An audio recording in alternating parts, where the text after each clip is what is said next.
Okay, so let's unpack this.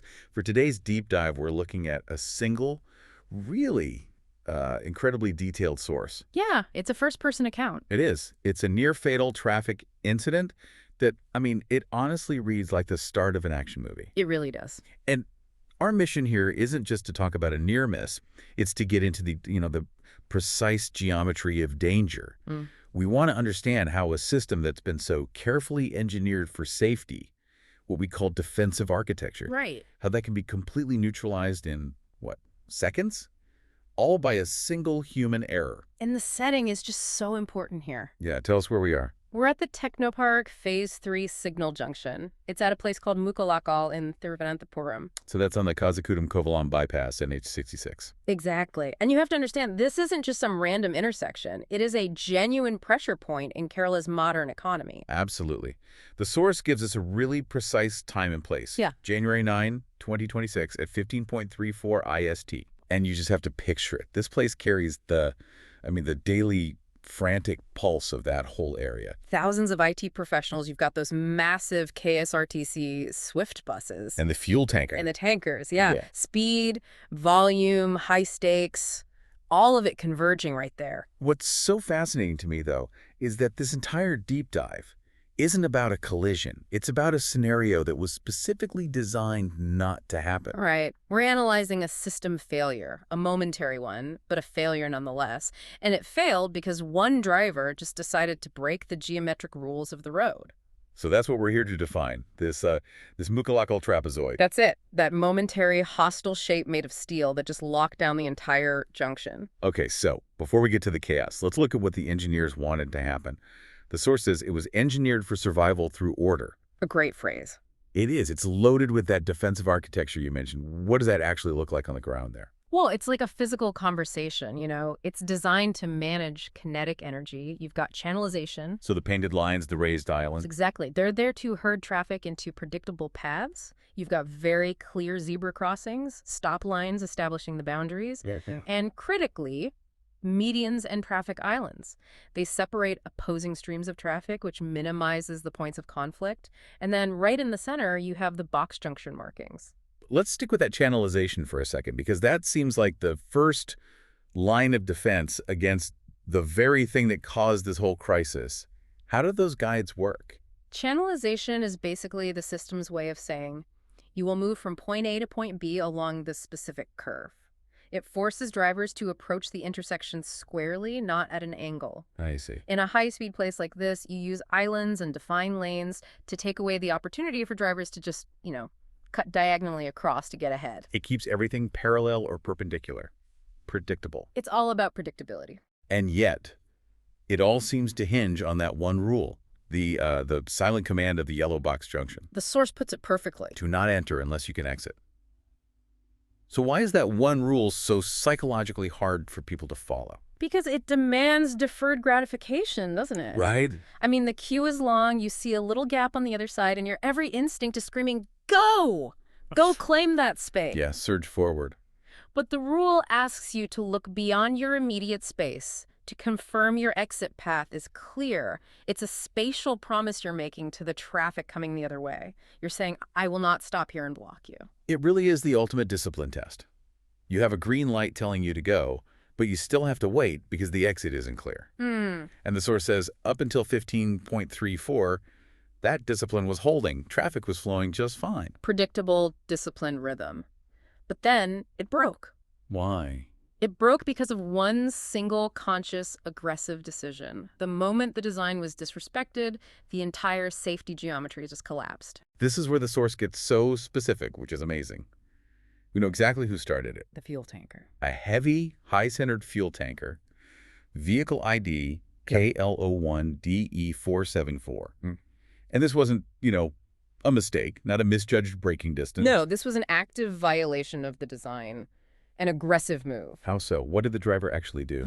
Well, the violation was twofold, and the specifics here really matter. The tanker didn't just run a light, it cut diagonally across the junction. Okay. An inward maneuver of roughly 10 degrees.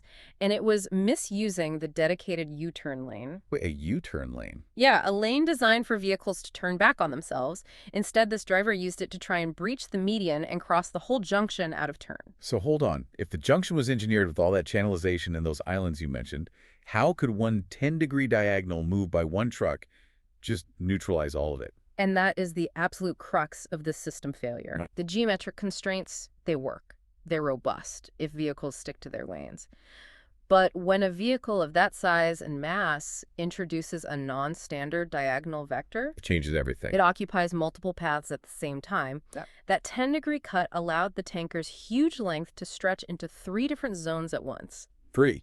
The U-turn path it was leaving, the observer's straight-through path, and the path of the oncoming bus. So that diagonal cut, almost like a knife, just slicing the intersection into this Mukkolakkal trapezoid. That's the perfect image for it. So describe that locked geometry to us. Okay, think of it like a game of Tetris, but with rigid steel pieces, and they all suddenly lock together under immense pressure. Wow. A trapezoid is an uneven, four-sided shape, right? In this case, the 4 sides were vehicles. The tanker, sliding inward, was one long, aggressive side. It was the catalyst. On the other sides. Well, that move forced the KSRTC Swift bus on the left to brake hard. That's your second boundary. Okay. The observer's vehicle was instantly caged in the middle, forming the third side. And the last side. The last side was the unforgiving median itself. Nowhere to go. It's not just about being stuck, is it? It's the feeling of constraint. The source says the tanker's mass was sliding inward like a ladder leaning against a wall. Yes. The driver, trapped in that car, just knew the tanker was going to keep sliding until something gave way. It's that feeling of inevitable constraint, like being caught in a closing vice. Because the tanker was diagonal, it stripped the observer of every single evasive option. Nothing they could do. No escape lane, no way to move sideways, no clearance to move forward. The whole point of intersection geometry is to give you choices. But this one move created a zero-sum environment. And that's the locked conflict zone. That's it. And that is precisely the spatial condition where a low-speed incident becomes a high-fatality event. The threat level must have just been immediate. I mean, overwhelming. When you put a fuel tanker into a space that tight and that chaotic, the stakes just become existential, don't they? The source is very clear on this. The tanker had what it calls kinetic authority. Kinetic authority. I like it. We're talking tons of steel, tons of volatile cargo. Even if the driver had slammed on the brakes, the momentum they carried into that tiny space was just unforgiving, an unstoppable sliding force. And you mentioned the cargo. The risk wasn't just a crash. No. The source says the box junction could have become an ignition point, not metaphorically, but literally. And that is chilling. This wasn't about filling out insurance forms. This was survival. Yeah. And that extreme consequence is the main reason traffic design treats heavy vehicles differently. Their kinetic potential just amplifies every single error.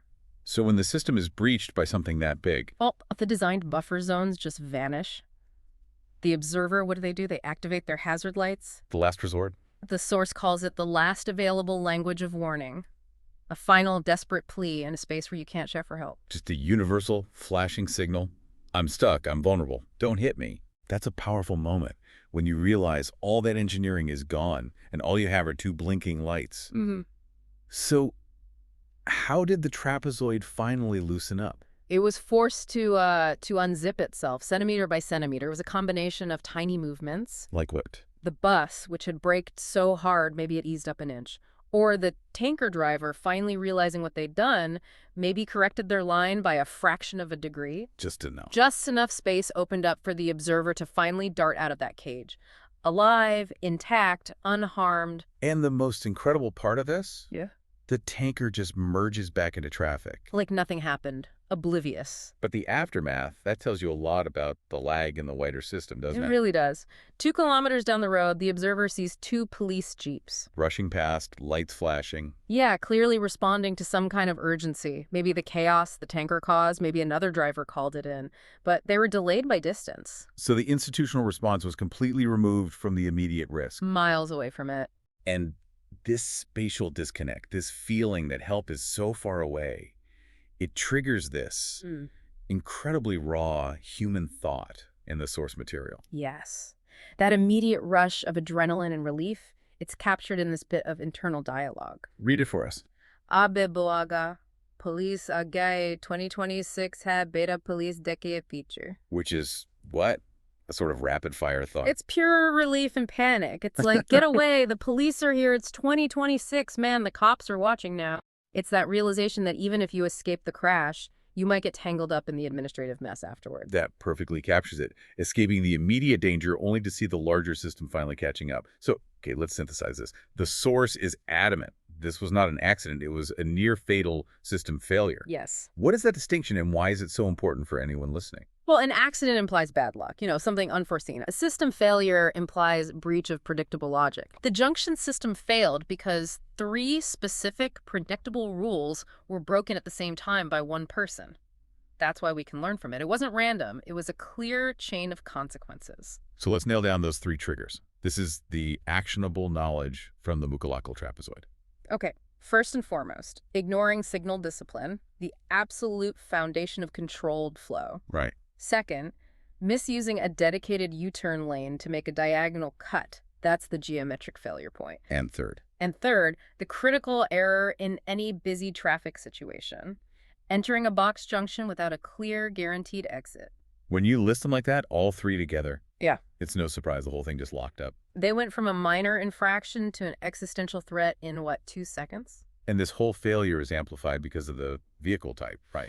We have to stress why the heavy vehicles matter so much. Absolutely. When a fuel tanker or a huge bus violates that design logic, the defensive architecture we talked about, the lines, the islands, it doesn't just degrade, it becomes a hazard itself.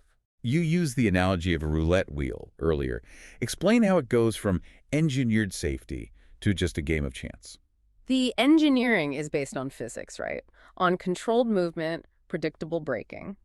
When you introduce a huge vehicle moving diagonally where it's not supposed to be, you introduce an unpredictable mass. It's in space reserved for other cars. Multiple other cars.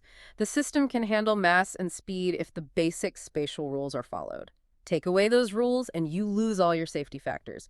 You're just spinning a wheel, hoping the physics of the surrounding vehicles can adapt in time. And this incident at Mukkolakkal, as specific as it is to one spot on NH66, it's really a microcosm, isn't it? Oh, completely. It's relevant to every rapidly growing urban corridor in India. The lesson is universal. The discipline to follow simple geometric rules is that thin line between a chaotic, high-risk commute and a routine one. The engineering designs for forgiveness, but there's a limit. And the tanker driver found that limit at 15.34. They found it and they crossed it. Which brings us all the way back to the core idea from those few terrifying seconds. Road markings are not just paint. Signals are not suggestions. And box junctions are not shortcuts. They are codified promises of safety, all enforced by geometry. And the final thought in the source.